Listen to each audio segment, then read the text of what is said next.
Oo, alam mo Ma'am Franz, hindi pa tayo nakakahinga dito sa iskandalo ng Parmalee, 'di ba? 11 billion.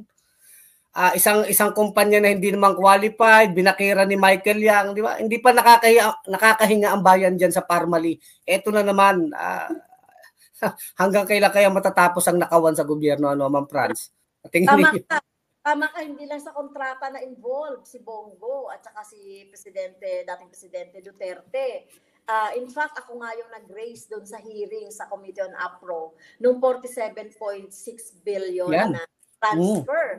Tinransfer ng DOH doon sa PSDBM.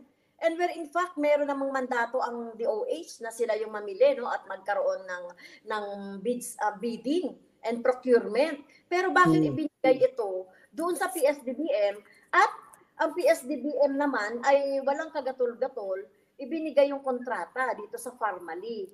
'Di ba? Anong meron? Alam naman natin itong Michael Yang na to ay close ally ni Bongo at saka ni dating Presidente Duterte. Yes. Kaya talagang makikita natin dito, no, yung anomalya at talagang dapat managot, no, yung mga ganito dahil alam mo, Kulex, ang laki ng overpricing, no, ng mga ginamit na mga face mask, yung mga distribute na mga face shield, etc. Na pera yan ng taong bayan na dapat ay nagastos ng maayos. Kung hindi ganito yung sistema noong panahon na yan. Kaya ito, kontrata sa gobyerno, no? 6.6 billion sa isang pamilya lang napunta. Di ba? At magkano kaya yung SOP. Yung SOP at nabigay, no, dito sa pamilya nito. Kaya talagang dapat na maasikaso talaga ito ng DOJ. At para naman magtiwala kahit papaano ang ating mga mamamayan sa ating hustisya. Kasi pag 'di ba sabi natin, justice delayed, justice denied. No? Pag tumatagal ang mga kaso na 'yan, nagkakalimutan, 'di ba? Tapos papasok na naman ang ibang administrasyon, iba na naman ang mga kakampi niyan. Kaya talagang dapat na pag-ukulan na ng pansin niya ng DOJ. Oo nga, 'di ba Ma'am Franz, itong Parmalee ang pinakamatindi dito, sabi nga ni dating Senador Gordon, ang pinaka nakakasuka dito, Ma'am Franz, ginawa nila tong pagsindikato na ito sa pera ng bayan. Sa panahon na ang bayan ay maraming Pilipino nagugutom, naka-lockdown, nasa gitna ng pandemic, biro mo, pag mga vendor pipigilan magtinda ang mga vendor, ang mga nagtitinda ng gulay, ang mga construction worker para mabuhay ang pamilya nila. Bawal lumabas. Pero eto pala, sige ang sindikato sa Parmalee na bilyon-bilyon ng at kahit yung Pogo po, balik tayo sa Pogo, pinayagan nila Duterte na mag-operate sa panahon ng Pogo. Yes. Tama ka doon, Kulex, no?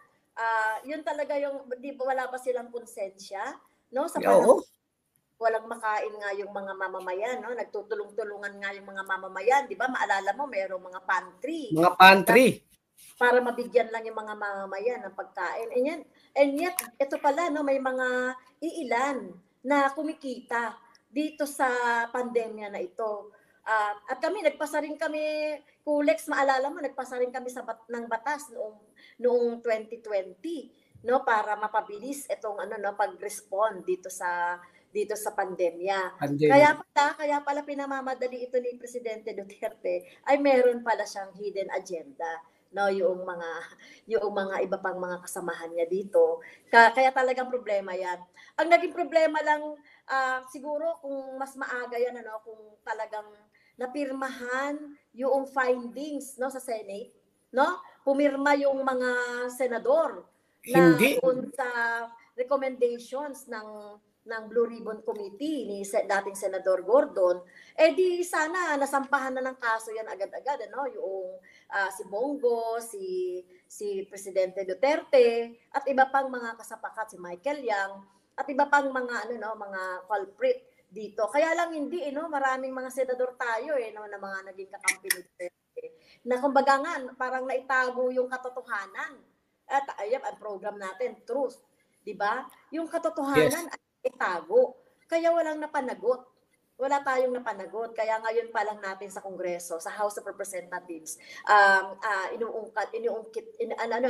binubukalkal yung mga ganyang mga kaso, no. Talagang ito nga, ano to, no, patong-patong na korupsyon ang nangyari pala, no, doon sa panahon ni Duterte sa kontrata at saka dito sa Parmali. Oo. ICC, ito na po, Ma'am Franz. Nako, kayo, medyo involved din kayo dito dahil kayo isa sa biktima. International Criminal Court. Ma'am Franz, meron ba kayong update dito? Kailan ba talaga, tinatanong ng mga kababayan natin, although galing ito kay dating Senador Antonio Trillanes, kayo, may mga information ba kayo?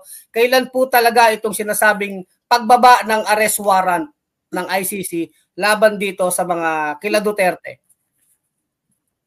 Well, wala pa tayong sure, no? At meron tayong reliable source, no, na sinasabi by July lalabas itong by July or August lalabas itong arrest warrant para kay Duterte at mga iba pa. So hindi lang yan si Duterte, no.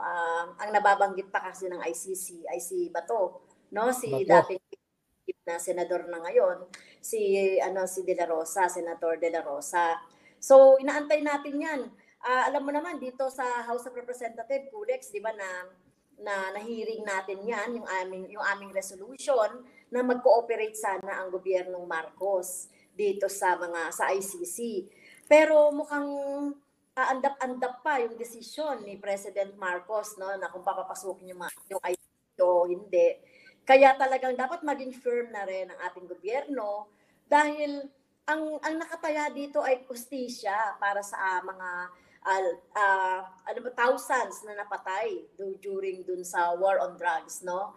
Talagang kung nasusubaybayan mo, Kulex, no, yung ating mga kabunyog, mga taong bayan na nakikinig sa atin ngayon, nanonood, kung nasusubaybayan niyo po yung nagiging hearing namin sa Committee on Human Rights, makikita niyo talaga doon na yung pattern ng mga pagpatay doon sa mga inosenteng mga kabataan, mga minor de edad, mga tatay at mag-ama, no, na mga pinapatay, pinapasok sa bahay, ay talagang talagang nakakabagbag ng damdamin. Kaya 2018, more than magsi 6 years na yan, Kulex, no, hindi pa talaga nakakatanggap ng hustisya yung ating taong bayan. Kaya talagang talagang tayo ay sinusulong natin at suportahan natin talaga itong kaso ni Duterte at ng iba pa dito sa ICC, at hopefully tama nga yung ating reliable source na by July or August, early August ay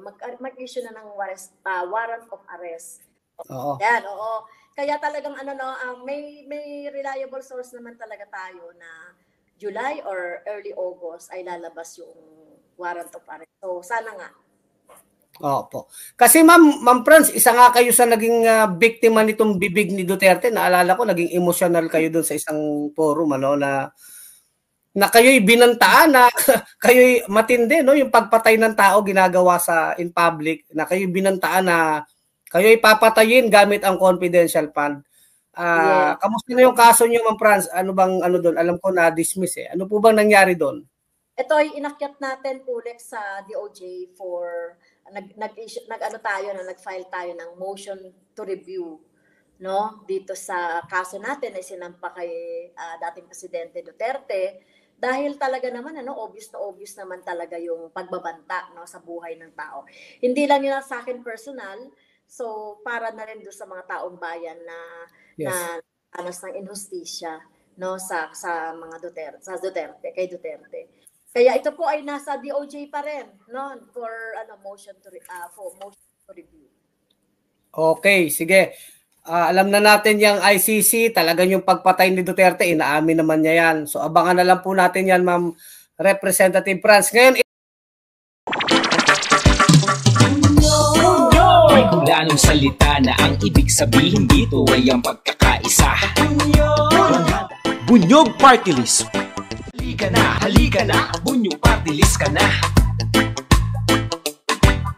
Halika na, Bunyog Party List ka na. Sa susunod, ang atinang suportahan, Bunyog Party List, nagtataguyod ng katotohanan, lumalaban para sa bayan.